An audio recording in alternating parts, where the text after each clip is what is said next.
Estamos aquí en nuestros estudios con Elsie Segarra, representante de campaña Mujer, Derechos y Oportunidades del Congreso de la República.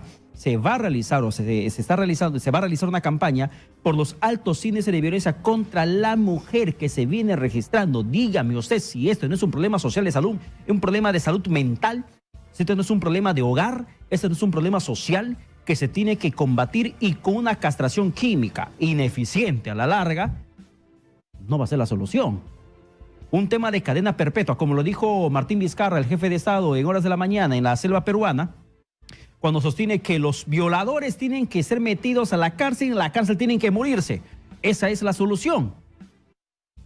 El tema preventivo no se está tomando muy en cuenta, porque para temas preventivos no hay la mano firme del gobierno ni del Congreso para poder impulsar, por ejemplo, el tema de las políticas públicas de salud mental, políticas públicas en materia de educación, para poder a la larga, dentro de una generación, dentro de 2, 3, 4 o 5 años, poder revertir esa conducta degradante en el aspecto moral que vive nuestro país en estos momentos.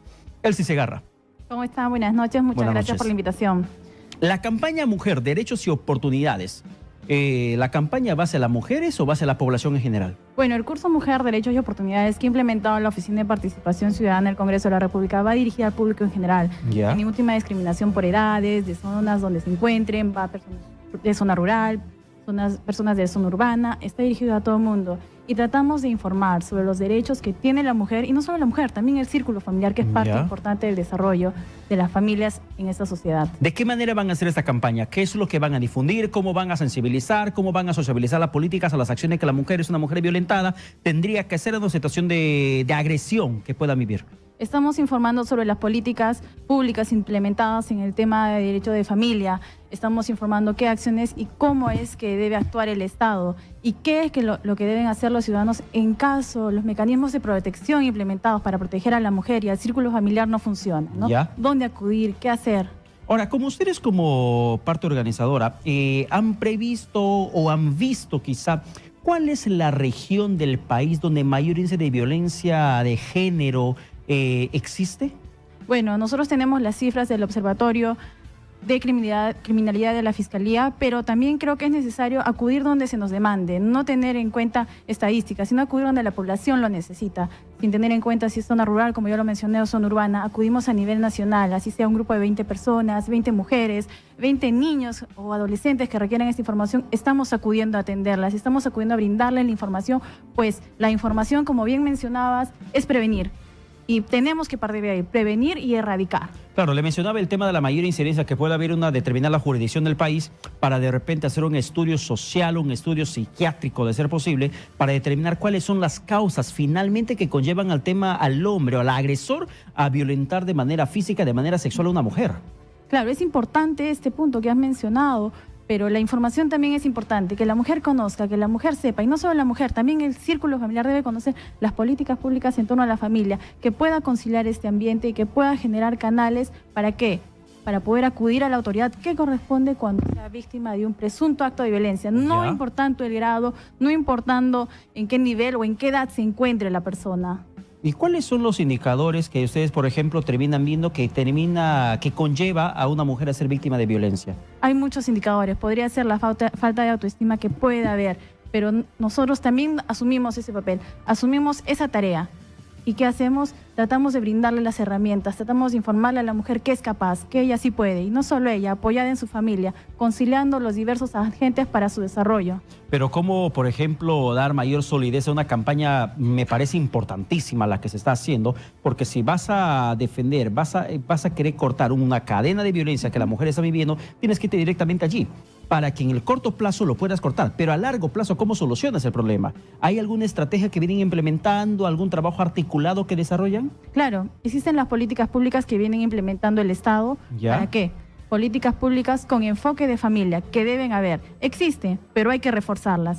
Por ejemplo, ¿cuáles son esas políticas públicas? Bueno, existen, una de ellas es el tema de lactancia, el tema de descanso para los padres, cuando son por licencia por paternidad, que vemos que muy escasos. Entonces tiene que involucrarse un poco más con la familia para el desarrollo de la familia. Y sí que generamos agentes de cambio, generamos reducir este machismo que hay, porque muchas veces se asume, no, la mujer es la que tiene que cargar. Cuando me hablas del tema de la licencia por paternidad, ¿me hablas padres en contexto masculino o femenino o solamente la parte masculina como padre propiamente Claro, dicho? vemos que la licencia por paternidad es menor comparativamente con la licencia por maternidad. Claro.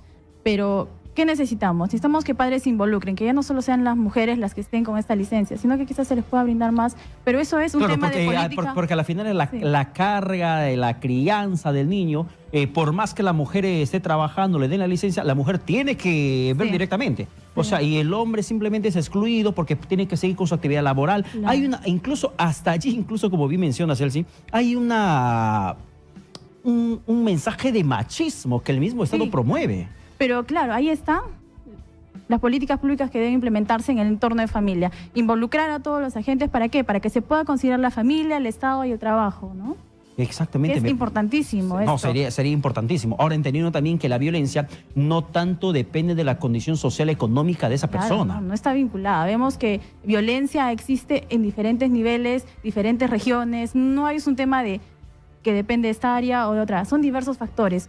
Pero ¿qué es importante? Que nosotros a través de este curso podamos llegar a todas las mujeres. No solo las mujeres, sino también a todas las personas que estén interesadas en conocer este tema. Ahora, para llegar a este punto de nivel de violencia, una degradación social, pero terrible, salvajismo que percibimos, el caso Evi Ágredas, el caso de esta madre víctima de su pareja que es ingresado a la comisaría, lo dejan suelto y llega a casa directamente a matarla.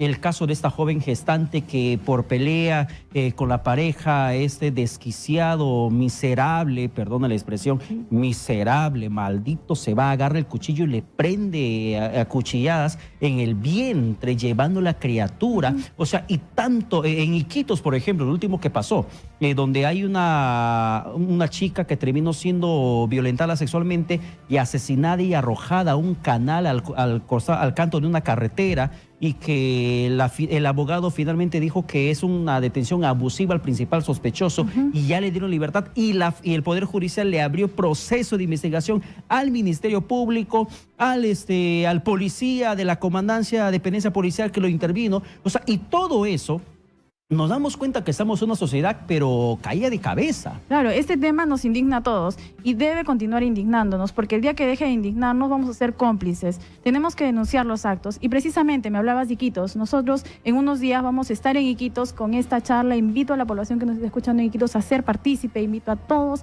No solo a Iquitos, vamos a estar a nivel nacional, tenemos metas ambiciosas, queremos llegar a todas las mujeres que nos están escuchando, queremos llegar a todos los niños, jóvenes, adultos que nos están escuchando, ¿para qué? Para que conozcan esto. Pero la sociedad no va a cambiar mientras que no se involucre directamente en la solución, en la búsqueda de la solución del problema. Por ejemplo, y bien claro, y por eso le dije al oyente de Puerto Maldonado, coincido plenamente con lo que él mencionaba, en el sentido de que, oye, en los medios, la población, en el bar, en el trabajo, en el taxi, en la combi, donde quieras que estés, se habla Paolo Guerrero. Y todos nos inventamos por Paolo Guerrero. Y hacen y convocan marcha por Paolo Guerrero. Mañana hay concentración en el Campo de Marte. Hay concentración, movilización por Paolo Guerrero. Se van todos con la selección, con la camiseta peruana número 9 por Paolo Guerrero. Pero ¿cuánto nos hemos puesto la camiseta de las víctimas de violencia? Que día a día se van incrementando y todos vemos, oh, mira, qué desgraciado. Y ahí quedó la indignación. Sí. Ya no actuamos como sociedad, no reaccionamos como sociedad. Algo nos está pasando porque estamos como simples espectadores en zona VIP preferencial. Claro, yo creo que a través de este curso la información siempre ha constituido una herramienta importante. Cuando una persona tiene conocimiento, está debidamente informado y conoce dónde acudir, ahí ya podemos hacer, no solo erradicar, también prevenir estos actos de violencia y evitar que lleguen a todas las consecuencias fatales que has mencionado, que son lamentables. Y es lamentable que este tema de mujer esté siendo tocado solo por temas de violencia. Ojalá que llegue el día, que es lo que buscamos. Por eso digo que nuestras metas son ambiciosas, en que no hablemos de actos de violencia, sino que hablemos de familias que han sido exitosas. Y que me perdone la población, que el país entero que nos está escuchando en estos momentos, pero desgraciadamente en el tema de violencia somos indignados sociales de tecla. En el sentido de que por Facebook escribimos, ay sí, qué desgraciado, qué maldito, ojalá que lo mate y todo lo demás. Pero cuando se trate de involucrarnos de manera pública, activa, para que esto acabe, no lo hacemos. desgraciadamente, por ejemplo, el Congreso de la República emite normas como el tema de la castración química. Una norma aprobada apresuradamente y con una terrible ignorancia de los mismos parlamentarios, porque aprobaron algo que a todas luces se nota que ni siquiera sabían qué estaban aprobando, porque luego de la aprobación recién nos enteramos y todo el mundo se entera que la castración química es reversible, que no es una solución efectiva al problema, no es un castigo efectivo. O sea, desde el mismo Congreso de la República estamos mal. Bueno, sí, la labor legislativa no puede empañar lo que estamos haciendo ahora. Ahora como mujer, como este curso Mujer que acabamos de implementar desde la Oficina de Participación Ciudadana del Congreso, hay que enfocarnos en ello, hay que enfocarnos en empoderar a las familias nacionales que conozcan este tema, que la mujer pueda transmitir esta información a las familias para que estos temas no se den. Y quizás la labor parlamentaria probablemente no es idónea, pero tenemos los canales democráticos habilitados para poder denunciarlo. La prensa es un canal importantísimo para ello, ¿no? Ahora, en el tema de la labor, ya para ir terminando la entrevista, en el tema de la labor que ustedes desarrollan, ¿es la primera vez o ya tienen experiencias previas de ese tipo de acciones de sensibilización, de empoderamiento hacia las mujeres? Bueno, como le comenté, el curso es nuevo. Ya. Estamos comenzando. Ya, ¿y actividades similares han desarrollado en algún momento? Pero la Oficina de Participación Ciudadana del Congreso desarrolla diversas actividades, como Terrorismo Nunca Más, que llega a varios colegios, institutos superiores, universidades o a quien lo requiera. También tiene actividades como Parlamento Joven, Parlamento Universitario, claro, Parlamento Escolar. Este tema de mujer es nuevo ante esta necesidad que surgió, ante este índice de violencia que se ha incrementado. Claro, y en el termómetro, por ejemplo, que ustedes tienen, la llegada, la receptación de las personas a quienes van dirigidas ustedes, ¿han determinado de repente quiénes son los que más están dispuestos a escuchar, dispuestos a prepararse, a sensibilizarse? ¿Han visto la condición social, económica de esa persona? Porque también parte mucho de eso, porque hay gente que ni siquiera se interesa en el problema. Bueno, estamos llegando a todas las personas que lo requieran. Nosotros ya hemos acudido a algunas instituciones educativas y vemos que los jóvenes están dispuestos a cambiar, que los jóvenes tienen muchas ansias de conocer el tema y surgen muchas preguntas, surge una dinámica muy bonita con los jóvenes y yo creo que sí tenemos un futuro esplendoroso si es que estos jóvenes comienzan a cambiar y comienzan a conocer. Y creo que para eso estamos, ¿no? Para brindar la información. Nosotros brindamos estas charlas de manera gratuita a toda la población que lo requiera. Elsie Segarra, ¿hay un cronograma de actividades de dónde van a dar esas charlas a las mujeres? La siguiente semana estamos por Moquegua y por Tacna. Ya. Y la subsiguiente, como estamos por Iquitos, atendiendo también estos temas, ¿no? Y para todas las personas que lo requieran, pueden comunicarse con nosotros a través de nuestra central telefónica, que es el 311-7777, anexo 0, la Oficina de Participación Ciudadana. Repítela, por favor, 311-7777, anexo 0. Anexo 0. Se comunican con la Oficina de Participación Ciudadana y pueden requerir cualquiera de los talleres y actividades que he mencionado. Como ¿quiénes van a dar esos talleres, esas charlas, esa capacitación? ¿Hay equipo multidisciplinario? ¿Hay profesionales calificados? Multidisciplinario, personal calificado que brinda las charlas a las personas que lo necesitan. Son unos cursos totalmente gratuitos. ¿Cuánto tiempo duran? Llegamos a nivel nacional dependiendo del que se requiera. Tenemos Terrorismo Nunca Más, Parlamento Universitario. En el caso ese de Mujer, Derechos y Oportunidades. Estamos con una duración de 1 hora y media, 2 horas, dependiendo. Han llegado charlas que han sido hasta 3 horas. ¿Por qué? Porque existe una dinámica muy activa. La interacción con la gente. Claro, la gente está muy ansiosa de información. La gente quiere recabar información sobre el tema de políticas de familia, el rol conciliador que debe haber con la familia, ¿no? Definitivamente es muy importante y alentamos a que se diversifique, se amplíe mucho más, se haga en todo el país y que sobre todo esta cadena de violencia que vivimos padeciendo como sociedad ya prontamente acabe. Esperemos que sí, esa es nuestra meta es ambiciosa y vamos a lograrla. Bien, muchísimas gracias por tu presencia. Muchas gracias. Ha sido Elsie Segarra, quien es abogada de profesión, además es representante de la campaña Mujer, Derechos y Oportunidades del Congreso de la República respecto a las actividades que se van a desarrollar para empoderar a la población femenina ante el flagelo de violencia de género que viven padeciendo y que desgraciadamente las autoridades de los gobiernos locales no ven el problema de fondo. Y el problema de fondo no son las cifras, las estadísticas de violencia, de muerte, de crímenes que se vienen dando, de feminicidio. Ese no es el problema de fondo.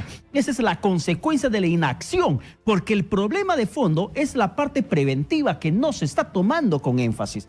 Ese es el problema de fondo. La parte preventiva que está siendo dejada de lado porque consideran que haciendo castración química, que no resuelve el problema. Consideran que poniendo cadena perpetua, que no resuelve el problema. ¿Cómo evitas que más casos terminen dándose? ¿Cómo previenes que más casos terminen suscitándose? Uno puede decir, sí, pues hay que empoderar a la mujer para que la mujer denuncie. Ya, la mujer denuncia. ¿Y qué pasa después de la fiscalía? ¿Qué pasa después de la comisaría? ¿Qué sucede allí en esos lugares? Sucede lo que pasó con esta madre que termina denunciando ante la policía la violencia física, psicológica que venía padeciendo, y la fiscalía, la policía lo dejan en libertad. Bueno, la policía por orden de la fiscalía lo dejan en libertad y termina llegando a la casa y termina rematándola, termina ultimándola, termina matándola. La mata. ¿Qué sucede, por ejemplo, en caso de violencia? Cuando se va una madre gestante, denuncia agresión y al final se va a su trabajo y el agresor se va, vuelve, sale de la comisaría y se va y la remata y la mata. O sea, ¿de qué sirve que las mujeres se empoderen socialmente, salgan, se pronuncien, digan hasta acá nomás con la violencia, no quiero más violencia, no quiero este agresor, no quiero este salvaje en mi vida, no quiero este miserable en mi vida? Se van y denuncian cuando en la comisaría el Ministerio Público llegue y termina dejándolo libre. ¿De qué sirve? Cuando los órganos competentes no cumplen su trabajo como tal. ¿De qué sirve? Cuando existe una ley de protección contra la violencia a la mujer y a los núcleos, los integrantes de la familia, la ley contra el pagalón, como lo llaman, aprobada en noviembre de 2015. ¿De qué sirve que en el papel la ley diga que en 48 horas de sentada la denuncia, el Poder Judicial tiene que remitir las medidas de protección? ¿De qué sirve que diga que en 24 horas el Ministerio Público tiene que levantar, la comisaría tiene que levantar el expediente al Poder Judicial, a la Fiscalía de Familia, para que se pueda dar la medida de protección? ¿De qué sirve? Cuando en la práctica es todo lo contrario. Porque la mujer se va, denuncia al agresor y el agresor sigue dentro de la casa por lo menos como un mes, 2 meses, hasta que el Poder Judicial recién dicte las medidas de protección. ¿De qué sirve? Cuando la ley es letra muerta y no se aplica como tal. ¿De qué sirve que se empodere a la mujer diciéndole, denuncia, mujer, no te calles, habla, cuenta tu verdad, rompe la cadena de violencia, cuando finalmente se va y asume el problema que está pasando y lo denuncia, y denuncia salvaje miserable que la está violentando a ella, a sus hijos, y en la comisaría al salvaje miserable violentador lo dejan en libertad y vuelve a la casa y termina masacrándola, termina matándola? ¿De qué sirve todo eso cuando se aplican, se aprueban leyes que finalmente no resuelven el problema, solo persiguen el delito, pero no lo previenen? ¿De qué sirve todo esto en el país si nos llenamos de leyes que no generan una nueva cultura ciudadana? Porque con el temor, no el feminicidio, con la endureciendo las penas, no ha sido la solución. Se aprobó el tema de feminicidio, se aprobó el tema de la protección a la mujer, se aprobó muchas leyes. En el camino se dieron cuenta que los casos van en aumento y no disminuyen como se esperaba.